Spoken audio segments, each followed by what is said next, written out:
I always see this as fitting a broader pattern, and that a lot of times the rural voices in Virginia aren't really heard in Richmond. Correct. And there's issues like the profile of the Virginia graduate or the shift to work-based employment experience for high school students is very good, but doesn't reflect the reality that in rural areas they're not employer rich, and they're not internship possibilities don't exist as plentiful as in other parts of the state. And when we talk about healthcare, a lot of the most stressed financially hospitals in Virginia have been in rural areas, and yet for years representatives from rural areas would vote against Medicaid expansion, which the hospitals were supporting, which the hospitals needed. Correct. So it just seems like we failed to provide universal cell phone service, we failed to provide universal broadband and internet access, and it's just kind of a pattern. It's a pattern, and it's based on who is in control, who has been elected, and voters need to start paying attention to what their delegates are actually doing. If you don't like the results of what you're getting, you need to vote them out and vote for new people. That's very well put. So in terms of Greene County, but also more broadly in this area, is kind of, I don't want to say it's unique, but in terms of broadband access, you have a lot of people who work in Charlottesville or that area. Correct. Who every day when they go to work have high speed internet and depend on their cell service. And every night when they pull in their driveway at home, they immediately feel the divide. Immediately, yes. So what do you think? I guess it's probably a budget issue. It's probably a policy issue. It's probably a bunch of things. It's a number of issues. What do we need to? It's a number of issues. One, it's a money issue. Two, it is a policy issue. And Virginia, we were starting to get in the early 2000s some growth of municipalities putting in their own fiber systems, internet systems. We saw this happen down in Roanoke and Blacksburg, and the communications lobby got upset, and so they started pouring money into the General Assembly and got the laws changed so that municipalities cannot put in their own internet systems. So here we are out in rural Virginia. We have a very poor return on investment for these companies, and our localities have their hands tied. They can't do anything. So it's a lose-lose. Right. And it's been created by our current GOP leadership in Richmond, and we've had, like my delegate's been there 18 years, and nothing's happening. Right. And these are counties and municipalities and localities that local people want to take action, they want to provide for themselves, and they're blocked by these policies. They're blocked by policies, and they're blocked by money. Right now, our communications providers, if they have one customer in a census tract, that's considered, that tract is covered. Yeah, there is the whole issue. You know, so out here in beautiful Dyke, Virginia, you know, we'll have like one person with internet. FCC considers it a covered area, and the other 400 people have no service. Right. And that is how the whole system's built. And there is no profit incentive to the private providers, such as CenturyLink or Comcast or some of our bigger providers in the area, to provide the service. Right. Because the return on investment is not there. Markets are great things, but they have to be structured right, and they have to have the right incentives in place. And this is something we've learned time and time again all over the world, I think. Correct. Look at our rural electrification program. It was a very big success in the 40s, 1940s is when a lot of it got really pushed out there, even though it was developed back in the 30s, but a lot of it didn't get implemented for years. That's how this whole area was electrified. And that had a lot of government money behind it. And so we need to have policy changes and funding changes to promote broadband and internet in these underserved areas.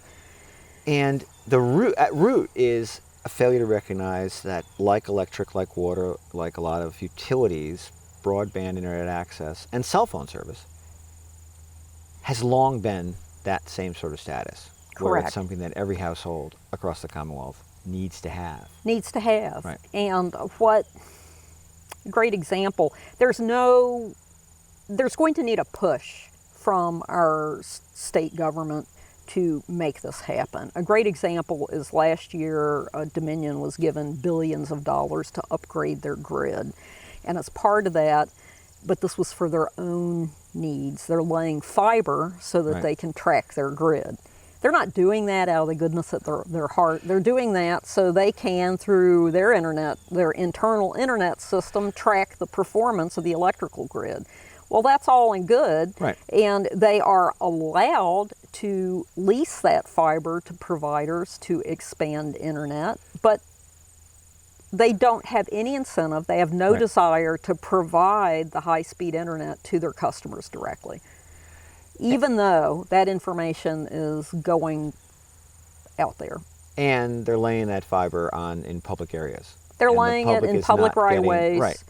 It's there, they're taking it to their substations primarily, and so the fiber will be going out to these substations, and it needs to go from the substations to the homes, which is called the last mile, which is expensive Yeah. when you have a very sparsely populated area. So, and that's great that they are allowed under the law to lease their fiber to local providers, Yeah. but it's going to take millions, probably billions of dollars to bring the fiber to the homes.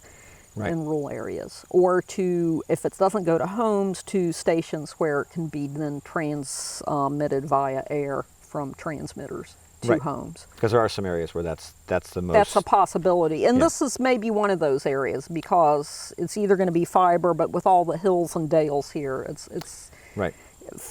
trenching fiber would probably be the best way to make sure you have quality, consistent Right. internet. But it's not cheap. But even with the cost, it's one of those things that has so many positive benefits for communities that you have to see it in that light. You can't just think of it as part of Dominion's budget. It's got to be seen as It's got to be the seen as benefits that- something that Yeah. needs to be done to grow the community, to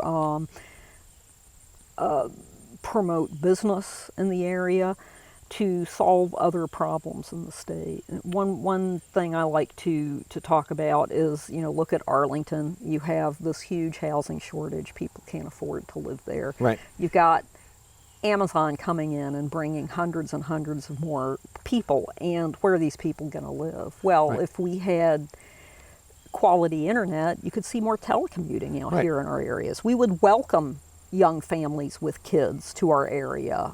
We would welcome small businesses to support a growth in our communities. However, we don't have the infrastructure in our communications to allow that to happen. Right. So you end up having to concentrate the jobs in Northern Virginia where there are a lot of jobs, and you lose an opportunity for at least some of those jobs to be spread throughout the Commonwealth. Correct. And so the incentives given to Amazon were somewhere from Arlington, but most of it was from the state. And so it should be the statewide that's benefiting from that. We were job growth. sold out. Rural Virginia was sold out in that Yeah. deal. We get nothing from it. Yeah. We get nothing from it. Arlington, Northern Virginia get a lot. The state gave, $650 million Right. in tax breaks, and our rural community got nothing. So, and it's not just the Amazon or the big tech companies, but small businesses, the restaurants. We all coffee utilize it. Medical. I think it's Yeah. such a joke. I mean, they're pushing telemedicine. Well, out here we don't have any internet access, so great. What a great idea. Right. Don't even talk about telemedicine until you put that internet service in. Right. And there's already a healthcare gap in the state between rural and urban, and this next technological change tends to widen that unless we get moving on internet, basically. Correct. And what a lot of people don't realize is that out here in the rural areas where we have healthcare shortages, you can't get doctors and nurses to move here. Right. And the reasons they don't want to move to the rural areas and work is they don't have the amenities that are necessary for modern living. Right. Which is quality education, internet, broadband. They want the same amenities that they can have in other areas, basic amenities. And so when they don't have those for their families, they're not going to move here. Right. And not just, that's very true, but in addition, if they think about opening a practice out here, what they learn in medical school and use of technology and access to the internet, they can't apply that out. They can't envision running A business without what Right. you need. Right. I'm pretty remote out here, and I have DSL, which is a whopping 15 megabytes a second.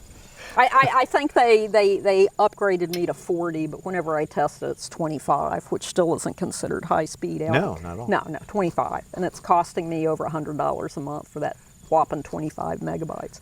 So, and when it rains, it goes out because it's delivered on the phone line, and it's just bad infrastructure. It's old.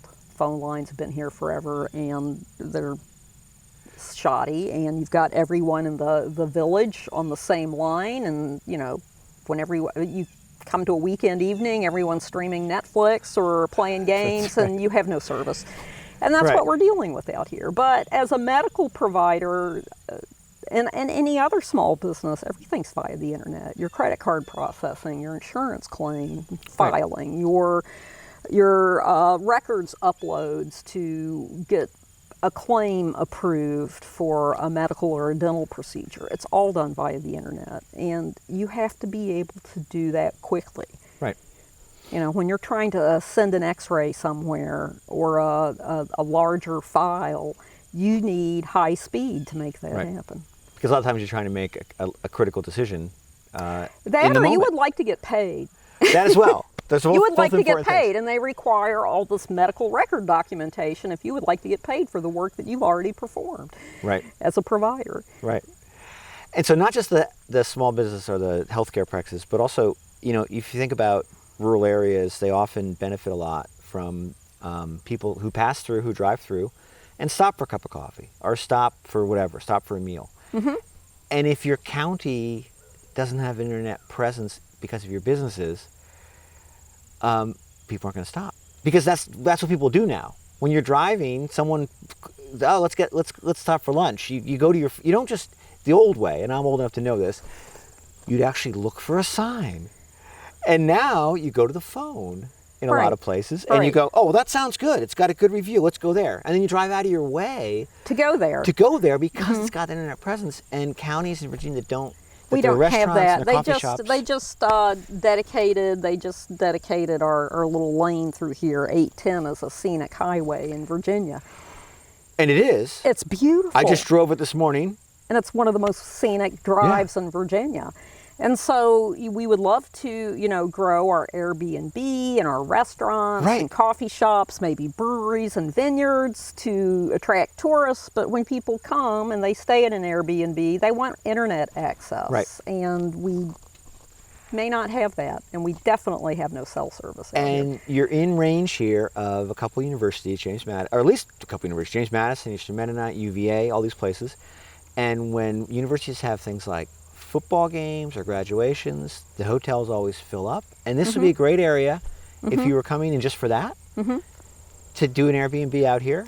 Well, we get a lot. We have a huge Airbnb presence in this county, in Greene County. I think we're maybe second in the state. And it's because of the Shenandoah National Park. It's right there. Right. And so people come, they hike, they do activities in the park, and they stay down here. Right, but they need to know about it, and the businesses, the Airbnb, the owners need to be able to access and push, and so. Right. So.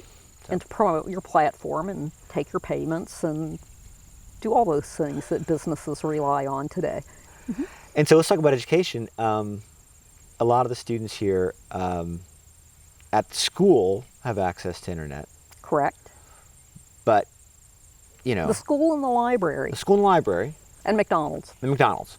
There you go. That's the trifecta. And then that's the trifecta. But when you get home, there's no internet. Yeah. And in our community, and this has been a push, I don't know if it was to save money. I suspect it was to save money, but they say it's to improve education. They don't have textbooks anymore. Right. And so all the materials, all the learning materials are online. Right. There are no textbooks. And you've got kids who, I'd say, easily half the county has no cell or internet service, and these kids can't access their learning materials when they go home. And I know there's a debate sometimes about how much homework is good, but that effectively means taking the position that no homework is good, because you can't do anything at home. You can't do anything at home. Yeah. So these kids have to have their parents drive them to the library or McDonald's to do their homework or access materials they need. is a strain on families. It doesn't have to be there. Should not be there. And what we're also seeing, absolutely, what we're also seeing is it's really affecting real estate values out here.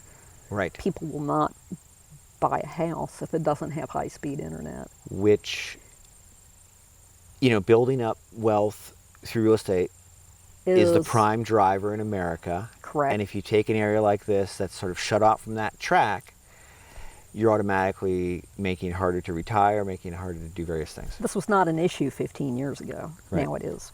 Right. And so you have people who've lived here for decades. They're ready to downsize, sell their house, perhaps move, and the value of their home is now probably 30% less than someone who has internet access. Right. I also want to talk about a little more about business growth, because not just on the internet, but a lot of times when you think about small businesses and reviving agriculture, it's the internet can play an important part of that. There are a lot of great stories about organic farmers and sort of niche farmers who don't have a big enough local market to make it, but by marketing over the internet to the large urban areas in their distance, they can actually begin to thrive much better. Yes. But I know that Richmond also ignores agriculture a lot of times and opportunities to expand agricultural development. I don't know the latest on what's going on. There's been proposals to try to allow hemp production in rural areas. We have one farmer in Greene County growing it right now. Right, but the state has kind of put up barriers to that, is my understanding. Or made it harder to market it. They've made it hard to market. They've also made it hard to get the seeds. This is the first year I think they've allowed people to grow it without permits. Okay. So there's some progress, but still. There's some progress, It's but slow. it needs to continue to grow. But so hemp, interesting, in Virginia is not a new idea. They grew it in colonial times. Well, I was going to say, I remember I was reading the other day that the colonial governors who were against becoming too dependent on tobacco were urging people, among other things, to grow hemp. And that was over 300 years ago. Yes. So it's a it's a long-running issue. Agricultural product here in the Commonwealth. Okay, but for the last how many years it's not been. What was able it? to That the thrive. 1920s, I believe, and it had more to do with protecting the paper industry. Okay. Which I believe Mr. Hearst was involved in it because he owned newspapers, he owned paper mills, and had his, diversified within, the total monopoly, Right. vertical monopoly of, trees, paper, mills, newspapers. And he didn't want the competition. Right. So he went about, saying, that they used the whole drug situation to, it's related to marijuana, so let's ban it, but there's no THC in it. Right. So at least that's a case of an out-of-state influence. A lot of times it's Virginia's own powerful institutions that ignore rural areas. So at least with Hearst, there's some. This was Hearst, who really pushed that one back in the day. Right. But that's just another example, and that's kind of the Virginia way, and has been for years, that a corporate interest pushes the policy through their money. Right. And supporting financially the delegates. Right. So in this county, do you feel like a lot of there are some young families, there are some young people in school and all that. Do you feel like they really get this? They get that we want to move the county forward, we want to get broadband, we want to. The young people are great. They're not the problem. They're not the problem. Someone was telling me the other day, they're talking about, it's the whole NIMBY problem. And, Right. like up in Madison County, all these people moving in from Northern Virginia, retiring, they want to keep it just as it is, and they don't want to make changes, and, it's the NIMBYs. He's like, well, that's what's happening in your county, all those people moving in. I said, no. It's not the people moving in, it's the old school here. Right. It's the old residents who don't want to see it change. And I think because it worked for them for the past 60 years, they don't want to change anything. It did, but internet service and cell phone service, it's not changing the quality, the quality of life out in Entry County. It's making it sustainable and making it thrive. It's not turning Greene County into, Northern Virginia by having those utilities. It's letting We're people. having arguments about water service, so we are not even to internet. Oh. We just Hopefully we formed get there. our internet, our broadband, county broadband committee 3 years ago. Okay. All right, so they spent 2 years trying to figure out what they were doing, and they finally submitted an application this year for a grant. So it took All 3 right. years to even submit an application. I think it's for $400,000 to bring internet through CenturyLink to maybe 150 homes. All right. That's In a drop in the subdivision. bucket, but that's. In a I mean, that's subdivision. progress. That's some progress, I guess. It's not much, It's not much. It's but not it's much. something. It maybe So provides a each, model. one of the issues here in Virginia is it's up to each county to reinvent the wheel. Right. There's no standardized assistance. There's no central information hub. Everyone has to reinvent the wheel. Right. And we don't have the resources out here in rural Virginia. We don't have the expertise. We don't have the experience on our boards of supervisors to delve into this type of thing. So if the state would just take the lead on providing just the resources for the knowledge and organizational resources to help localities with this, that would even be a big help. And a great way to do it would be through Virginia Tech and the Right. cooperative extension. You've got all the expertise sitting there at Virginia Tech with Right. engineering and electronics, et cetera, and you've got these conservation agents and these cooperative extension offices throughout the state. So we have the infrastructure there. Right. Can we just please utilize, add on some knowledge and base and get that information out to our communities? And you have motivation. I'm sure you've got undergrads and grad students who come from these areas who would be. They'd love see- to do an they'd love- internship here. Yeah, and give back to the community and build it up. Yes, yes. So can And- we just please use the resources we have efficiently? And change brain drain into brain gain, basically. Yes, yes. For rural Virginia. Yes, yes. Yeah. You've got plenty of engineering students down there who, put it on projects. Okay, your project is work with this county, your project is to work with that county. Can we Right. please use the information that we have available and spread it out? Have a central resource, please. And to get back to what you were saying about reinventing the wheel, that would also be helpful to have this standard model, so you don't have to take 2 years to do an application. The format for the project is there, It's there. and you have some room to adapt it because everyone's a little And different. you have but people not to much. help you. And you have people to help you. We don't do that. We don't do that. Yeah. And currently it's pretty much left up to the private providers, Right. and like take Albemarle, which is in my district, you have multiple internet providers Right. in Albemarle. So there's not a sustained, even for one county, there's not a sustained source that you can work with. You're working, Right. the counties and their broadband committees are working with 5 different entities. And And- some of them are open to expansion and others have no interest whatsoever in expanding their business. And are any of them sort of at the scale where you start to be able to, where it becomes cheaper to do last mile because so much of it already exists? No one's reached that point, probably. There is one organization in southern Albemarle and Fluvanna, and that is the local rural electric co-op. Central Virginia Electric Co-op has decided that they want to do this for their customers. Right.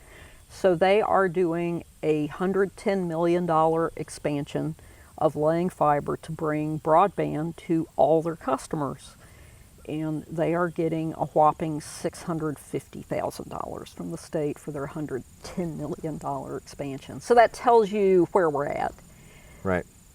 But this electric cooperative and their members have decided this is important to Yeah. us, and they have good leadership and good customer input, and they made this possible. And Other regions don't have that. Like I'm in the Rappahannock Yeah. Electric Co-op. We do not have good leadership. We do not have transparency in my co-op. We do not have forward-thinking leadership, and we have other issues that are bogging down Rappahannock Electric, and they have made it very clear they don't want to do it, despite what customers don't matter. It's what the board has decided, and they don't want anything to do with it. Right. So that's an indication for me living in Northern Virginia and coming out to some of the rural parts, and even just hearing on the radio announcements in the news about elections coming up for the boards of rural electrical co-ops, and being like, we have an election every year in Virginia. We vote for a lot of things. We feel like we vote for a lot of things in Northern Virginia, and we do. But I thought, that's news, because and I think for you're you exactly in right. Northern Virginia, yes. Yeah, right. For us But- folks out here, right. not so much. But it is a vitally important election. We because it's- figured that out finally here in the Rappahannock district. It's Yeah. going to have so much to do with the quality of life and the day-to-day living. Yes. In ways that don't even think about Northern Virginia. Yes, yes. And to show how bad, Rappahannock Electric is a huge entity. It covers a huge swath of central Virginia. When you look at their service area, it's enormous. It's Fredericksburg up to Rappahannock County, down to like the northern neck, and Louisa and Greene and Orange and Madison. It's huge. And to have such a huge entity just shut down to the idea of providing broadband is very frustrating. They're upgrading their grid to bring fiber to all their substations, but they want to stop at the substations. Right. And they'll let someone tap onto their substation fiber, and they'll let people use their poles. But is tapping out of the substation actually practical for? You have to trench and move it. Yeah, It's that last mile. It's all the last That doesn't mile. sound like a very. It's all the last mile. Yeah. And that's where the problem is. We need someone to take on the last mile. Right. So All they're right. hoping that private companies will jump in and do the last mile. And here it is 20 years later, and it's not happening. But do they have enough incentive? Or do they have a barrier? There will. Yeah. There will. Yeah. And we still don't have a clear financial picture of what's going on in our co-op. So Right. it's a bit of a mess right now. Right. Oh wow. Yeah, we would like to have transparency first of what's going on in the leadership of our co-op. We would like to have the board disclose their minutes and what they're doing and their agendas, and allow members to attend their board meetings. And right now it's all locked down. Okay, this sounds like pretty basic stuff. Yes, they Okay. refuse to allow transparency of their process and why they make the decisions they do. Okay. All right. I've asked you this before on that issue. Yeah. Are you more frustrated? Are you angry? Are you where do you fall on that one? It's frustration to anger. Yeah. That's the Yeah. spectrum. Yeah. Frustration to anger. But is there hope in there? There's hope, and there's hope if citizens pay attention to what's Right. going on, and they put pressure on this leadership to change. Yeah. And it has to come from the public. Has to come from the public. Yep. Who, in theory, they are serving. Yes, the member owners. Like, Right. what's happening to our capital credits? They've never issued refunds, ever. That does seem a bit odd. Yes. Yeah. I'm POA for my mother, who's elderly, and she has lived in the Ozarks most of her life. Well, since she retired, she went back there. And she's part of a rural electric co-op that we're talking deep in the Ozarks. We're talking deep. And they're working on broadband expansion. And they issue capital credits every year or two. I just got a check for $18 from capital credits from, 1982 or something. And we don't have that with our co-op. So where's the money going? We would like to know. All right. Well, to be continued. To be continued. That's yes. a whole separate That's conversation. a whole separate conversation. But an important one to have. But it's important to have, because this is the rural electric co-ops are a model for expanding a utility into difficult areas. They are the best model we have in the United States for Right. providing utilities to remote areas. And we need they have the infrastructure in place, they have the service people in place, and they're probably our best option Right. to get fiber out to Right. houses. So to have one so shut down Right. to that concept is very frustrating. Like they literally know the lay of the land. Yes. Literally, and they wouldn't need 2 years to lay out a plan of action. They would just, if they had the right, if they had the right incentives and the right motivation. Yeah, to float a bond referendum Yeah. or do something to fund it.